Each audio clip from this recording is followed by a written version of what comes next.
Donc, il y avait une demande pour mettre en dessous d'un de ces logos du texte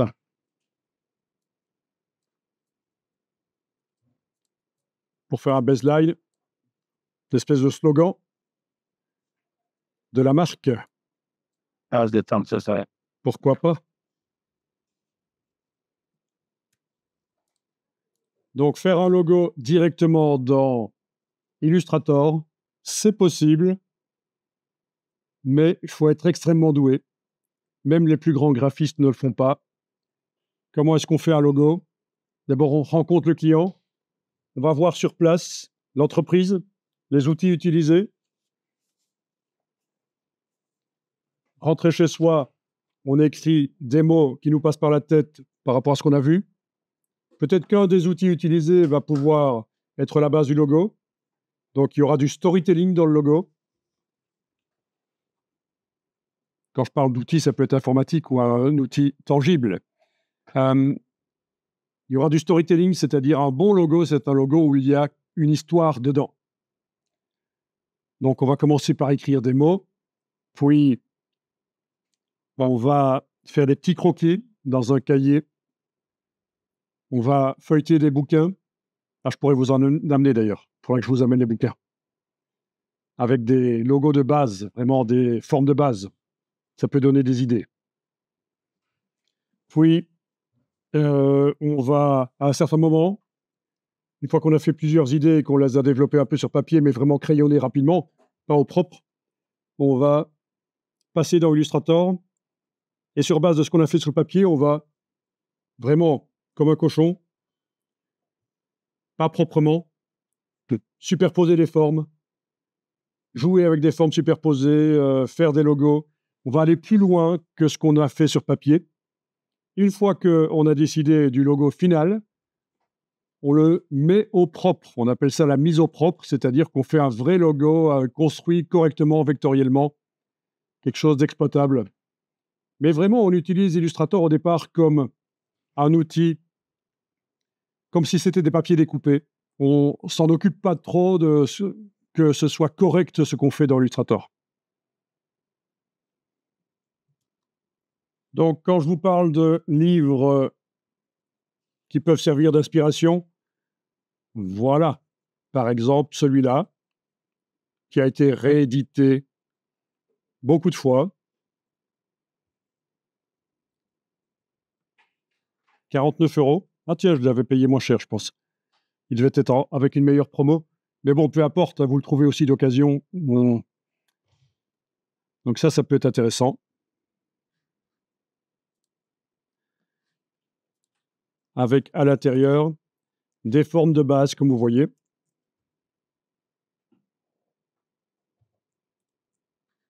Des choses qui fonctionnent. Des explications.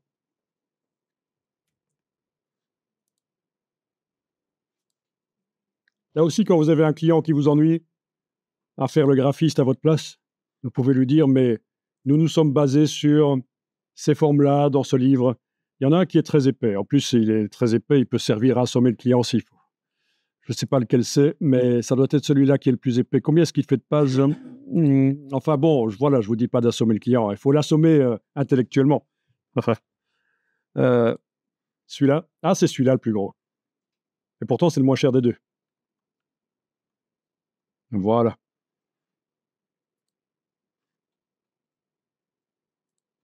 C'est le même principe. Vous avez à l'intérieur, justement, des démonstrations de petits crayonnés.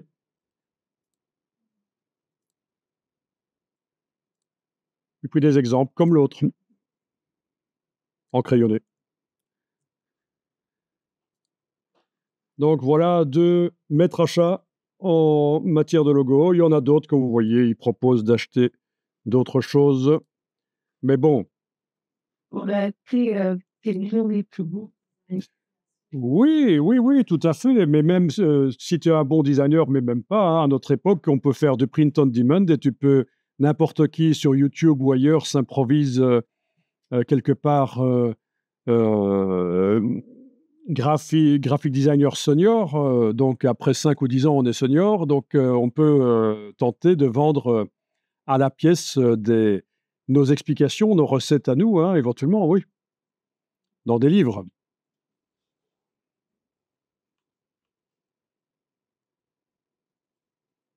Bon, que dire de plus?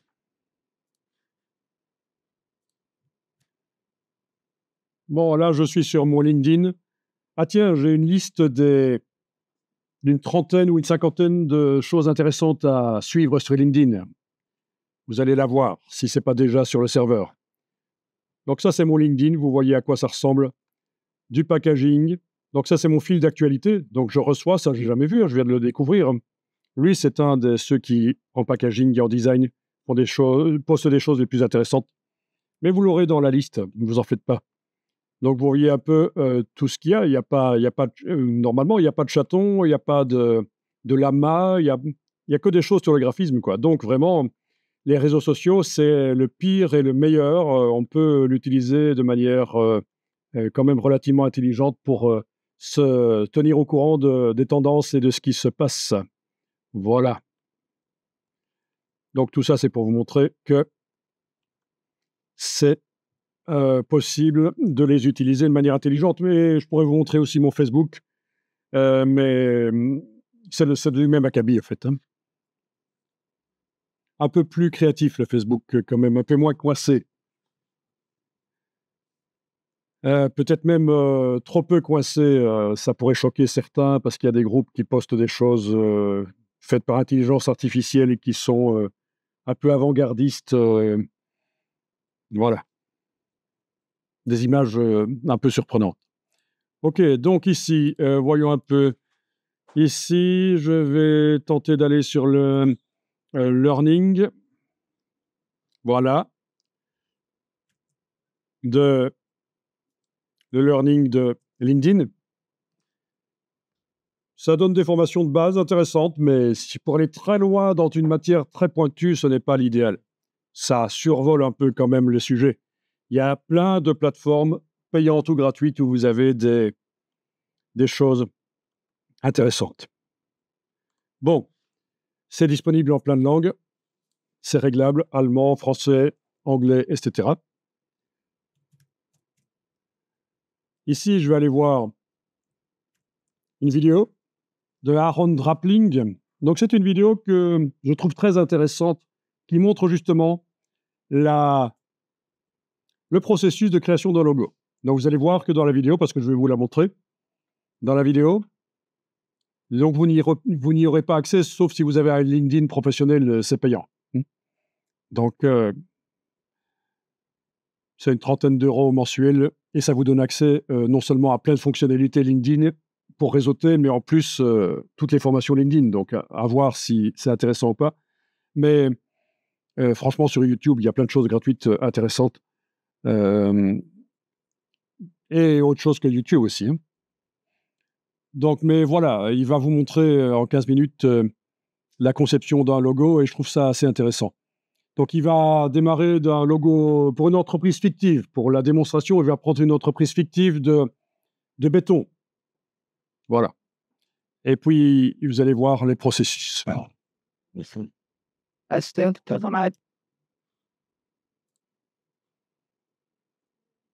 Donc, la vidéo. Donc, intéressant, puisqu'il y a tout le processus de recherche par les mots sur le carnet, puis les croquis. Vous avez remarqué que son carnet, ce n'est pas un carnet quadrillé ou ligné, c'est un carnet spécial pour designers avec des petits points. Ça se vend. Puis, il passe dans Illustrator, mais il l'utilise pour superposer des choses vite fait. Et surtout, vous avez remarqué qu'il duplique régulièrement. Il ne travaille pas sur le même, il risque de perdre ce qu'il a fait s'il fait quelque chose de moins bien, donc il duplique régulièrement et il travaille sur la copie. Voilà. Donc, en gros, la démarche de création d'une illustration ou d'un logo d'ailleurs. une petite illustration ou un logo, voilà, une icône ou quoi. Vous avez quelque chose de ce genre-là à peu près qui pourrait servir pour démarrer? Donc, on va démarrer là-dessus. Je vais enregistrer le document ici. Bon, il y a plein de choses qu'on va pouvoir faire, mais voilà. Donc, il y avait une demande pour mettre un baseline ici en dessous. Donc, jusqu'à présent, vous avez utilisé l'outil texte à la manière de InDesign pour faire des blocs texte, mais dans Illustrator, il faut aussi utiliser le texte sous forme de lignes, quand c'est juste des petites lignes avec du graphisme. Donc là, avec l'outil texte, tout simple, donc je ne suis pas allé chercher un des outils ici, l'outil texte tout simple, vous allez cliquer, voilà, sans bouger la souris, et ça fait une ligne de texte. Avec la flèche noire, on peut bouger la ligne, voilà. Ce n'est pas un bloc. Avec l'outil texte, vous allez sélectionner et vous allez taper éventuellement la marque, et puis après on pourra mettre le baseline. Mettez ce que vous voulez. Voilà. La fameuse marque Jagout, fabricant de pipettes. Je rigole. Bien, normalement, pour choisir la police de caractère, il faut voir quelles sont les habitudes du milieu.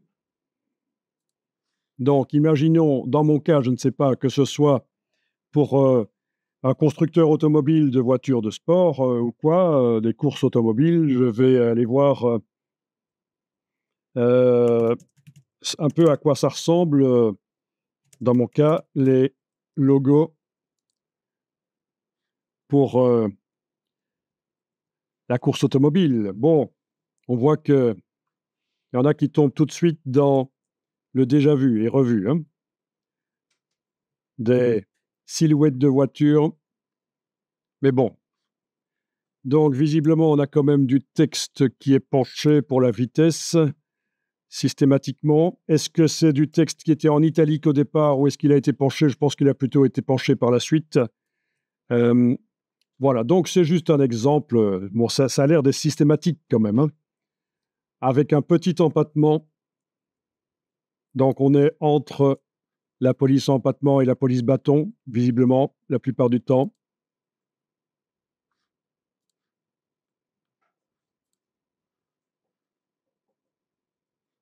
OK.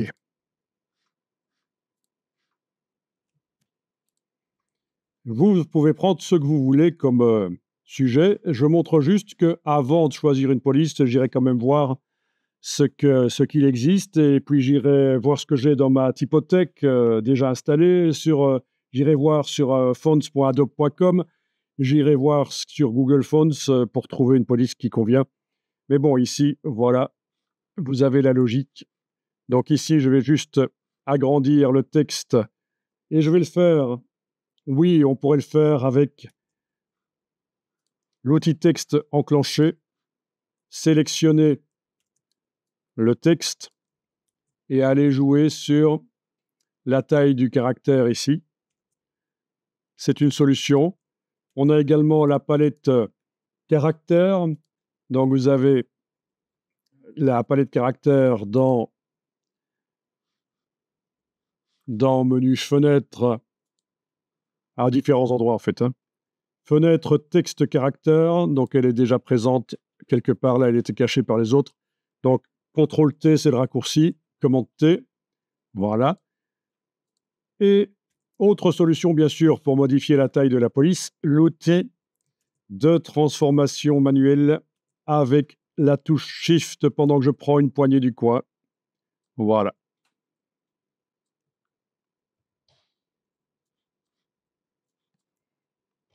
Donc, rien ne m'empêche pour continuer le boulot d'activer le plan de travail pour agrandir ou faire un deuxième plan de travail sur le côté, c'est possible aussi.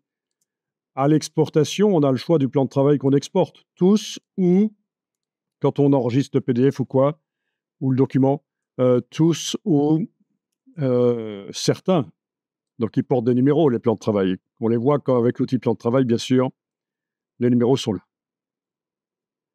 Mais bon. Donc à vous de voir comment vous procédez. Là, j'ai fait une copie sur le nouveau plan de travail et je vais continuer là. Donc pour ce qui est de la police de caractère, je sélectionne uniquement la ligne avec la flèche noire et avec la palette de caractères, je vais aller voir ce que j'ai dans ma typothèque qui pourrait être relativement sympa. On ne va pas y passer énormément de temps parce qu'on ne fait que commencer en fait.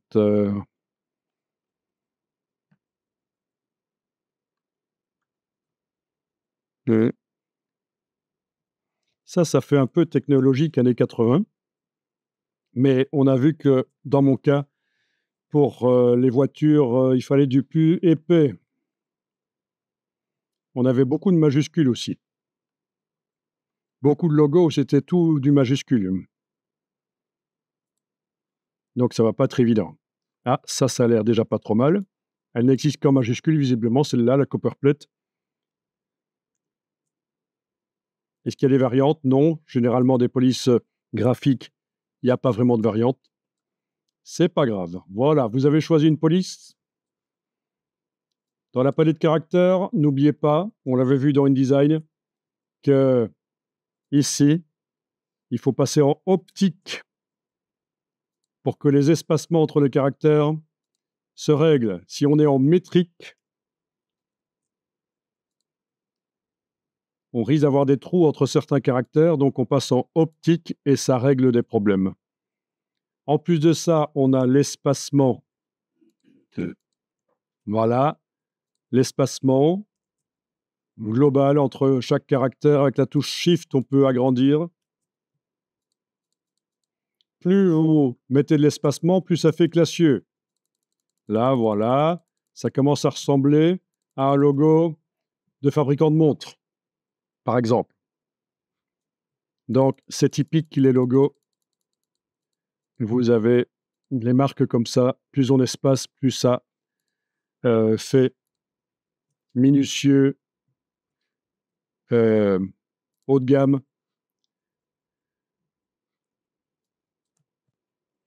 Bon, ici, j'ai juste été rechercher dans un moteur de recherche des logos de haute couture. Et on va remarquer qu'on a souvent un grand espacement entre les caractères. C'est typique pour donner un côté haut de gamme. Waouh! Voilà, donc c'est pas systématique, mais c'est souvent que vous aurez un grand espacement entre les caractères pour les logos comme ça.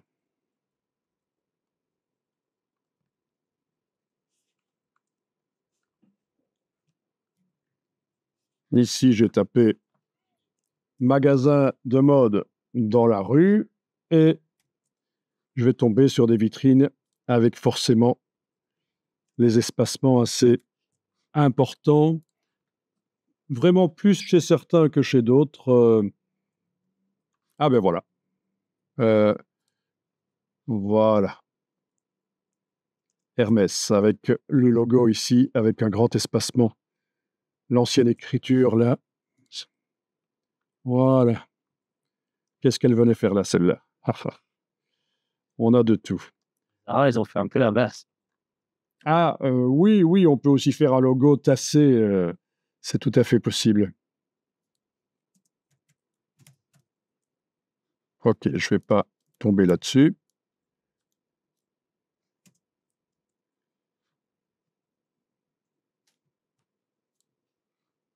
Voilà.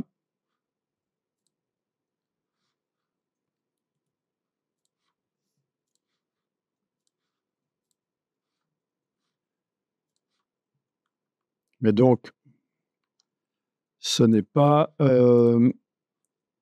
nécessairement tout le temps appliqué, mais c'est une règle. Voilà, voilà. Et peut-être que ça donne une sensation de haut de gamme et donc ça coûte et donc vous allez passer à côté d'une certaine clientèle du coup. Donc parfois, il vaut peut-être mieux viser la bonne clientèle, chacun son créneau et chacun sa cible. Donc le bas de gamme, ça marche aussi. Vous avez remarqué que dans les quartiers, on rencontre souvent dans le même quartier tous les magasins de vêtements ou tous les restaurants. On pourrait se dire, mais qu'est-ce qu'ils ont à tous se mettre l'un à côté de l'autre dans le même quartier à se faire concurrence? Et en fait, non, stratégiquement, commercialement, ça attire plus de clients quand les magasins, les restaurants du même type sont l'un à côté de l'autre dans le même quartier. Diamants. Voilà. Les diamants. Les diamants, oui, par exemple, oui. Les restaurants, tout ça, c'est parce que ça crée ça devient le quartier voilà, le quartier du diamant, le quartier des restaurants, le quartier des magasins de mode. Et donc, les gens se déplacent plus, sont plus enclins à se déplacer. Donc, c'est contre-intuitif, mais c'est comme ça. Voilà. Alors, si je veux pencher la police qui n'existe pas en version penchée, comment faire? Alors, je pense pas, mais j'ai peut-être pas bien vu qu'il existe ici un outil pour pencher. Alors, peut-être que dans InDesign, il existe. Vous le voyez, vous, l'outil pour pencher? Pas vraiment, hein? Donc, on a ici, derrière l'outil de mise à échelle, on a un outil qui peut fonctionner, l'outil de déformation ici. Donc, en ayant la ligne de texte sélectionnée, je vais cliquer. Oui, on a déjà la cible qui est là. Je vais cliquer sur la cible, OK. Puis je m'éloigne sans enfoncer la souris. J'appuie et je tire. Donc, si je vais dans tous les sens, ça foire. Il faut que j'enfonce la touche Shift pour forcer sur un axe. Voilà. Honnêtement, c'est pas souvent qu'on doit faire ça. Mais voilà, vous avez vu l'outil pour pencher. Est-ce que le texte reste modifiable, sélectionnable? Ben oui, apparemment. Ouais. Voilà.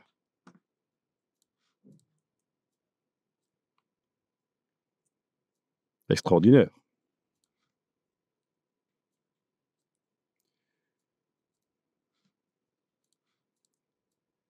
Donc, je vous oblige pas à faire ça, mais voilà.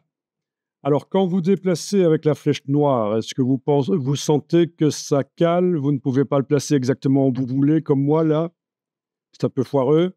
D'où est-ce que ça vient? Alors, on va voir dans le menu affichage. Je vais aller voir les affichages, repères. Non, c'est pas ça. Où est-ce qu'ils sont? Les repères commentés, ils sont sous mes yeux, certainement. Et les repères commentés, parce que c'est pas le magnétisme du point, je pense pas. Je vais quand même désactiver le magnétisme du point, mais je vais toujours avoir ces problèmes ici. Ah, quoique, non, dans ce cas-ci, ça marche. OK. C'était le magnétisme du point. Affichage magnétisme du point. Donc, je cherchais... ah, ils sont là. Dans Illustrator, ils sont là. Les repères commentés, mais c'est autre chose, ça. Ils n'étaient pas cochés chez moi, mais chez vous, ils sont cochés, je pense. Quand vous bougez, vous devez certainement voir des lignes qui apparaissent, roses, vertes, des indications. Ça, c'est les repères commentés qui vous ennuient aussi. Donc moi, à votre place, pour pouvoir placer exactement où je veux, je désactiverai dans le menu affichage les repères commentés. Et je désactiverai aussi dans le menu affichage le magnétisme du point. Et à ce moment-là, vous devriez sentir que vous êtes tout à fait libre de le placer comme vous voulez. C'est souple, c'est sans à-coups. Voilà.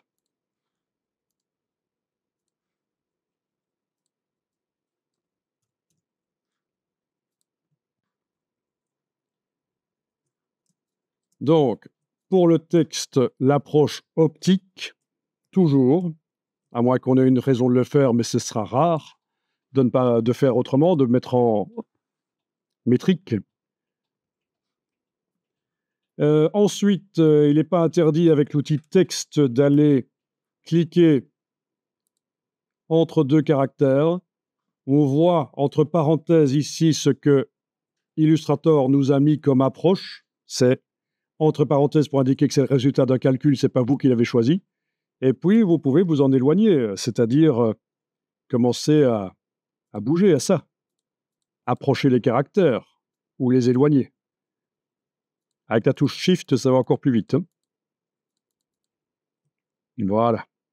Il faut le faire en regardant la totalité du mot et faire des petits réglages comme ça entre des caractères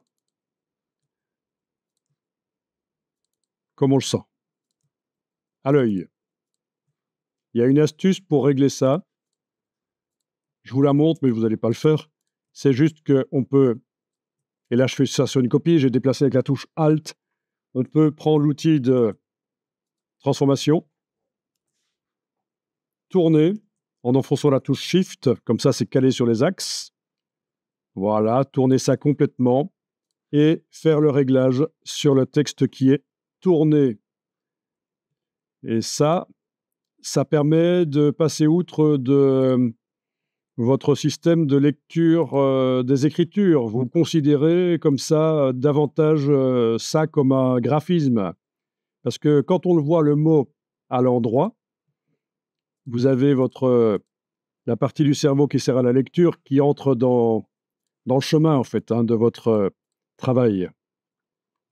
Voilà, et puis quand c'est fait, on retourne avec l'outil de transformation et la touche Shift, et voilà. C'est une astuce qui est utilisée par des typographes quand ils doivent régler l'espace entre des caractères. Pour des logos ou quoi. Ça serait Picto. Alors, c'est très simple, pour s'assurer que le texte soit au milieu du picto, je vais utiliser celui-là finalement que j'ai réglé à l'envers. Hein. On sélectionne les deux. Donc on a deux objets sélectionnés et on a l'outil de centrage qui est là. Voilà, c'est la palette de transformation, mais voilà. Ouais. Maintenant, un centrage mathématique ne veut pas nécessairement dire que visuellement c'est centré. Hein. Il faut centrer visuellement parce que, voilà, ça c'est les maths. Donc, normalement, un logo doit fonctionner en une couleur. Donc, je vais mettre la couleur que j'avais utilisée là, du nuancier sur le texte. Voilà. Et après, s'il faut faire des variantes avec de la couleur, on en fait, mais il faut qu'il puisse fonctionner en une couleur. Donc, voilà ce que vous allez pouvoir faire pour décompresser un peu. Vous allez taper dans un moteur de recherche, Kerning Game. Kerning, c'est le nom qu'on donne à l'approche de caractères. Et vous allez tomber sur le premier ici, Kern Type. Il y en a qui connaissent évidemment. Voilà, Kern Type. Donc l'idée, c'est de... Et là, je vais devoir régler un peu ça. Ah oui, il ne va pas bien fonctionner sur mon... Il ne fonctionne pas bien sur mon Firefox, donc je vais aller transférer par copier-coller dans mon autre navigateur Chrome. Je ne sais pas pourquoi il ne fonctionne pas bien dans Firefox. Mais donc, ce n'est pas comme ça que ça doit fonctionner. Alors, je vais dans Chrome, voilà. Je tape, je copie-colle ce que j'avais trouvé. Voilà. Et donc, on est censé placer les caractères de manière à ce que le mot fasse bloc, qu'il n'y ait pas de trou. Et quand c'est bon, vous cliquez sur Done et vous voyez votre résultat. Il y en a qui disent qu'il faut plisser les yeux pour mieux voir. Donc, l'idée, c'est de plisser les yeux, ça devient un peu flou et comme ça, on voit plus la forme du mot. Donc, ça, c'est le boulot du graphiste quand il fait de la typo sur des mots, évidemment, pas sur des longs textes ou des paragraphes. On ne va pas pousser jusque-là. Et donc, on est censé positionner et tester. Voilà. Là, j'étais largement en dessous de ce qu'il fallait. Et ça vous fait rire. Vous n'êtes pas sympa. Ah, 90. Ça, oui. 96. Ah, non. Là, j'ai fait qu'une fois. C'est pas mal. Faut que j'y arrive. Voilà. Là, je suis loin. Hein. Enfin, vous voyez, il y a plein de petits jeux sérieux comme ça sur la typographie. qui existent, plus ou moins intéressants. Voilà, le maître est là. La tête. Excusez-moi d'être modeste. Bon, c'est du hasard aussi. Je voulais jouer un peu avec ça, comme ça vous voyez. Ben oui, c'est important. Et donc, quand je parlais l'autre jour d'un CV, un curriculum bien mis en page avec une belle typographie, même si c'est du noir sur un fond blanc, ça coûte rien à photocopier. Mais si la typographie est valable, c'est bien. Ça se voit.